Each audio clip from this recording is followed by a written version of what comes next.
سے ذاتی مشورہ طلب کیا ہے۔ صدر مملکت کی جانب سے کہا گیا ہے کہ سب سے درخواست ہے کہ باہر آئیں اور اپنا حق رائے دہی استعمال کریں۔ پاکستان کو آپ کی رائے کی جتنی ضرورت اب ہے پہلے کبھی نہیں تھی۔ ہم ایک خاندان کے طور پر اپنے پولنگ سٹیشن پہنچے، لائن میں کھڑے ہو کر ووٹ دیا ہے۔ صدر مملکت کی جانب سے یہ کہا گیا ہے۔ صدر مملکت ڈاکٹر عارف الوی کا سوشل میڈیا پر پیغام بھی جاری کر دیا گیا، جس میں انہوں نے کہا ہے کہ سب سے درخواست ہے کہ باہر آئیں اور اپنا حق رائے دہی استعمال کریں۔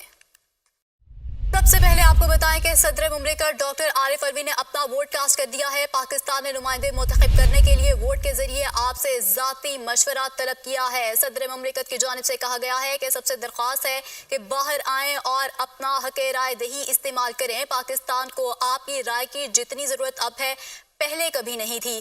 ہم ایک خاندان کے طور پر اپنے پولنگ سٹیشن پہنچے، لائن میں کھڑے ہو کر ووٹ دیا ہے۔ صدر مملکت کی جانب سے یہ کہا گیا ہے۔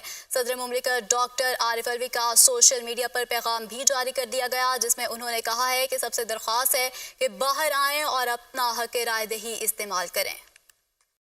سب سے پہلے آپ کو بتائیں کہ صدر مملکت ڈاکٹر عارف الوی نے اپنا ووٹ کاسٹ کر دیا ہے۔ پاکستان نے نمائندے منتخب کرنے کے لیے ووٹ کے ذریعے آپ سے ذاتی مشورہ طلب کیا ہے۔ صدر مملکت کی جانب سے کہا گیا ہے کہ سب سے درخواست ہے کہ باہر آئیں اور اپنا حق رائے دہی استعمال کریں۔ پاکستان کو آپ کی رائے کی جتنی ضرورت اب ہے پہلے کبھی نہیں تھی۔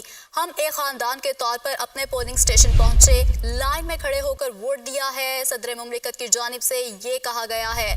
صدر مملکت ڈاکٹر عارف الوی کا سوشل میڈیا پر پیغام بھی جاری کر دیا گیا، جس میں انہوں نے کہا ہے کہ سب سے درخواست ہے کہ باہر آئیں اور اپنا حق رائے دہی استعمال کریں۔